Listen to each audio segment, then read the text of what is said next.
Good morning. This is Beginning String Tuning with Mrs. Stanek. I'm Mrs. Stanek, and I'm going to show you how to tune your violin, viola, cello, or your bass.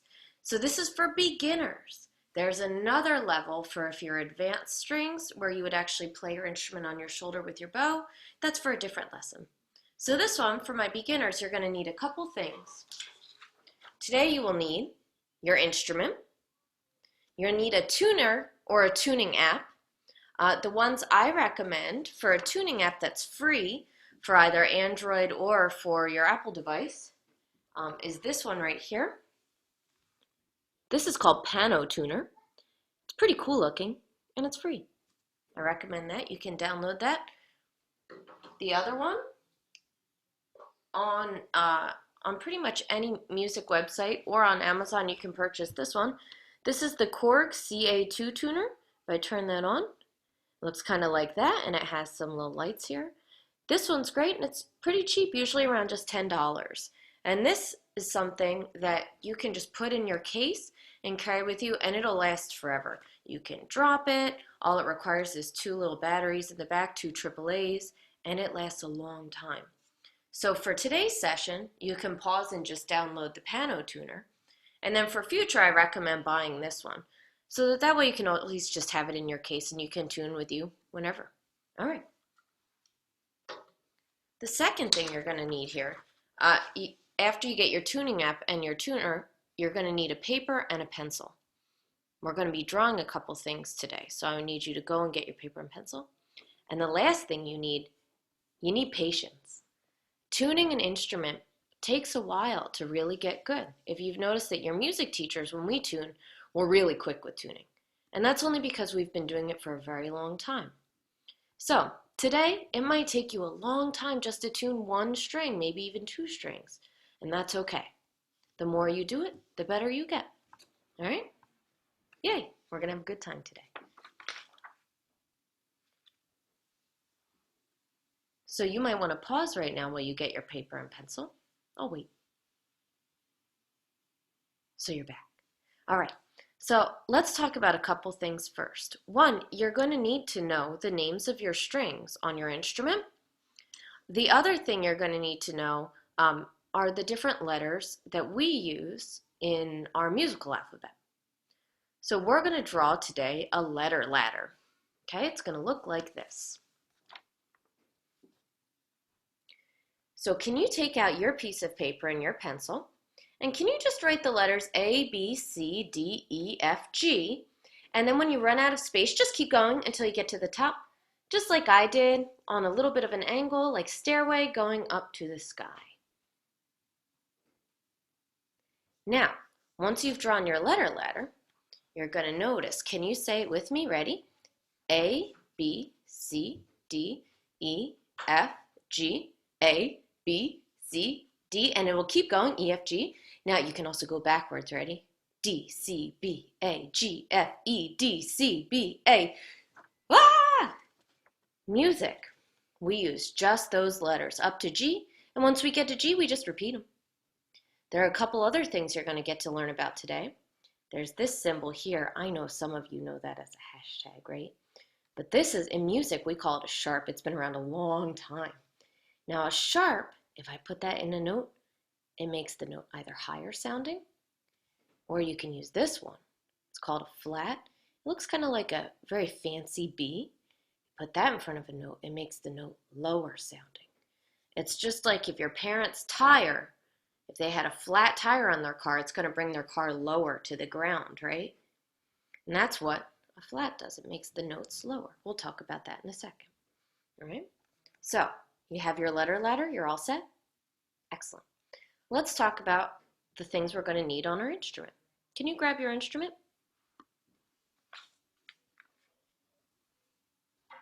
I have a violin, but this will work for any instrument. I'm just using my violin because it's easiest to see in the screen.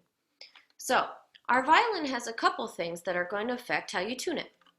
It has these things up here. These are called pegs. Can you say pegs? There are 4 of them. See, 1, 2, 3, 4. Now, if I follow my strings all the way down across, this is called the bridge. I go across the bridge down to the bottom. See those there? These round things, those are called fine tuners. Can you guys say fine tuners? Great. These are what we're going to work with today. Okay? So you want to make sure you see where all four of your fine tuners are. Those are what we're going to turn. And we're going to turn them different directions to make the notes higher and lower. Okay? Now, with your instrument, depending on what you have, we'll talk right now about these. On your instrument, you might have the following strings. For a violin, your lowest string is G, then you have D, A, E. If you have a viola, you're going to notice that your viola note strings are the same as the cello. So viola's lowest string is down here on our alto clef, C, then G, then D, and our highest string up here above the staff, that's our A. For cellos, you have the same strings as a viola, you're just lower sounding, and you use the bass clef. So you'll notice your C is down here, G, D, A. Okay? I'm going to be working with a violin in our session. So I'll be using these notes, G, D, A, and E. But the way that we tune works for whichever string you're using.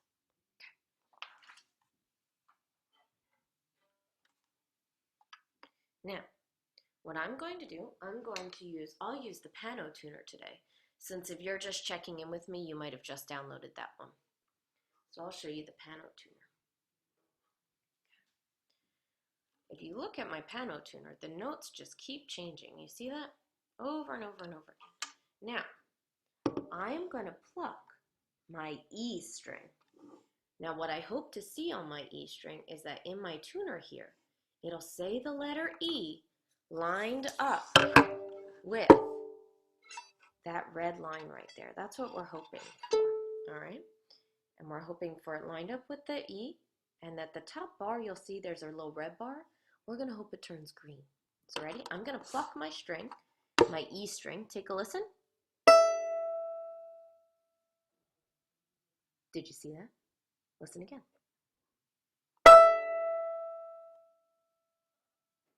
So you notice it was mostly lined up with E, and it was in the green.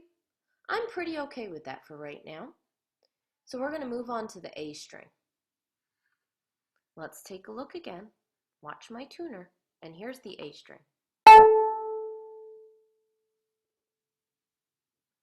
What'd you notice? Look again.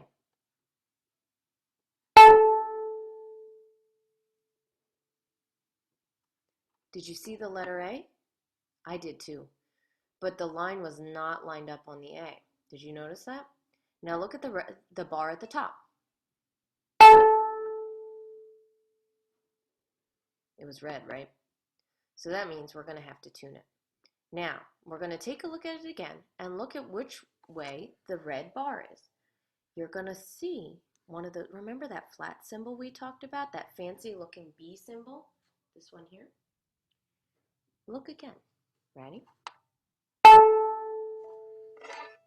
You notice how it got pretty close to what we call an A flat? Well, like we talked about before with our letter ladder, when your parents' car has a flat tire, it makes the car lower to the ground, right? So you noticed we had an A, but there was a flat, right? So that means the A got a little lower to the ground, so lower to the G note. So we need to be able to pump that tire back up, and we need to bring it back up to an A. So I'm going to have to do what's called tightening my string. So, watch. Okay. Put my tuner right here. Let's move this a little closer. Okay. Now, I'm going to look, when I look at my violin, whenever I tune a string, I always follow the string down to where the fine tuner is. So I take my finger, let me find my A string, and I'm going to trace it all the way down so I make sure I'm turning that correct fine tuner right there. You see that? Okay. I'm going to grab the fine tuner between my fingertips like that. And if your fingers are a little sweaty, sometimes happens, just wipe them off real quick.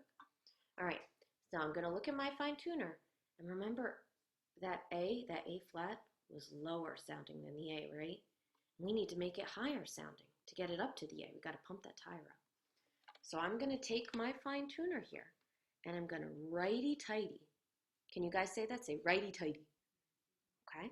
When we righty-tighty, if you're looking at your fine tuner, if you're staring at it yourself, you're going to go around clockwise around the clock, like 1, 2, 3, 4, 5, 6, 7, 8, 9, 10, 11, 12.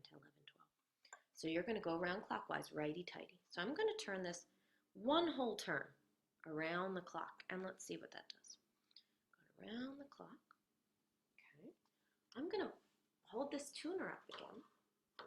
I'll put my violin here. I'm going to hold up the tuner, and let's see when I tightened that fine tuner if it made a difference. Take a look for the line to line up with the A in green. Ready? Oops, wrong string. Listen again. Did you see that? Look again. So what did I do to make it go higher? I turned it, right? I turned the fine tuner. I righty-tightied. I made it tighter. Or you can think of it clockwise, going around the clock like the numbers on the clock. 1, 2, 3, 4, 5, 6, 7, 8, 9, 10, 11, 12. And I just did one turn. Sometimes you're going to need to do more than one turn. It's going to happen. Let's go to our D string. So on my violin here, I have my strings. I have E, A, D. I'm going to go to my D string next. Now we're going to pluck that one and see what happens to it when I put the tuner up. Are you ready? Okay, put my violin here. I'm going to hold my tuner up for you. You ready? Watch the D.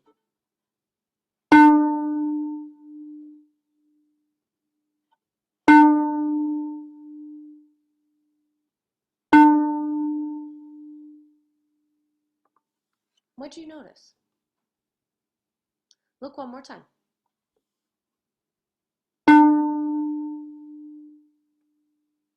Did that seem in tune to you? Me either. You notice it had a red bar, right? And then something different than the last time.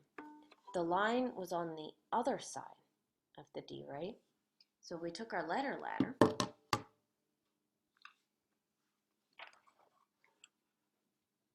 I played a D, and thankfully the tuner did say D, right? But it was getting closer to an E flat. So it's in this area, right between those two. So when the note's higher over here, that means we need to loosen the string. We need to make the string lower sounding to get it back down to a D where we want it. So instead of righty-tighty, we got to go the opposite way. We got to lefty-loosey. Can you guys say lefty-loosey? Great. Let's try that and see what happens. Okay. So I'm going to take my instrument here. I'm going to follow. See, there's my D string, and I'm going to trace my finger all the way down to the correct fine tuner right here. See that fine tuner there?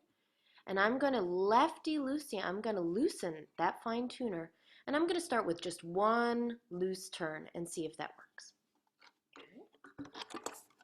All right. Watch, and let's see what happens. Ready? Here's my D string.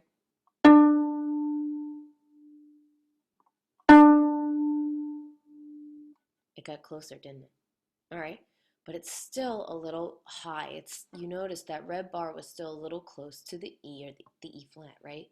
And it's still too high for me. I got to get that green bar. That's what I'm going for.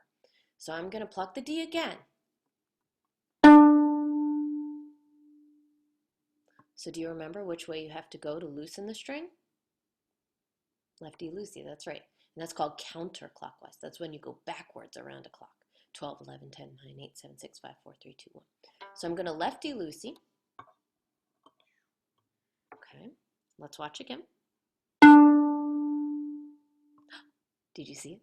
Look again. Right in there. Perfect. Now, sometimes what's going to happen is you're going to go to tune because you're at home. If you're like my kids, you're home and your music teacher's on the computer. Your music teacher is not in the room with you. So you're going to have to do some bigger tuning on your own. We're not going to use the pegs today. That's really something that if you're working at home on a virtual teaching, that's something where you want to be one-on-one with your teacher. But sometimes you can fix, if you're about one letter name away from what the string should be, you can probably fix that yourself. I'm going to show you. Here's the last one. Okay? I'm going to go to my E string. I'm going to go to my highest string here. Okay? There's my fine tuner. See, it's all the way at the end. Okay? Now, watch the tuner, and let's look at what note it plays. Are you ready? Here's my E string, so it should say E. Let's see. Uh-oh, it didn't say E, did it? Look again. What letter did it say? Look one more time.